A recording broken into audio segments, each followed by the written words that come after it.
আজ দশহরা, মা মনসার পুজো। তো আমাদের মধ্যে এদেশীয়দের মধ্যে আজকে পুজো করা হয়। তো আমার শ্বশুরবাড়িতে এই পুজো নেই, কিন্তু আমার মেয়ে যখন ছোট ছিল তখন মা আমার মেয়েকে স্বপ্ন দিয়েছিল যে যখন আমরা নিজের বাড়ি করব তখন ওনাকে যেন পুজো করা হয়।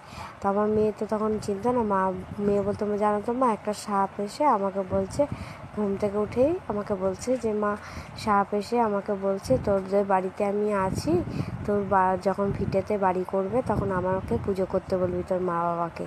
তো এরম স্বপ্ন আমার মেয়ে দেখেছিল। তারপর থেকে যবে আমাদের বাড়ি করে আসি আমি এখানে, তবে থেকে আমি সাধ্যমতো একটু মাকে নৈবেদ্য দিই। তো বেশিরভাগই দিই দুধ, কলা, সন্দেশ, যেন মায়ের প্রিয় প্রসাদ। তো মাকে এই প্রসাদটা দিই। তার সাথে আজকে যেহেতু দশহরা, 10 রকম ফল দিয়ে পুজো দিতে হয়, তাই দিলাম। আর ফুল, মা মনসা জবা ফুল খুব ভালোবাসে, তাই জন্য মাকে জবা ফুলে সাজিয়ে দেবো। আর এই যে ধূপ, এমনি নর্মাল ধূপ, কারণ মা মনসা ধূপ ধুনো পছন্দ করে না, তাই জন্য দিইনি। আর একটু প্রদীপ ধরিয়ে দিলাম, শাক দিয়ে একটু সিঁদুর পরিয়ে দেবো মাকে।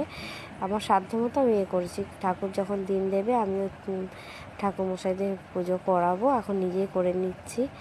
তো এখানে আমার ভিডিওটা শেষ করলাম। Tata, good evening, good afternoon.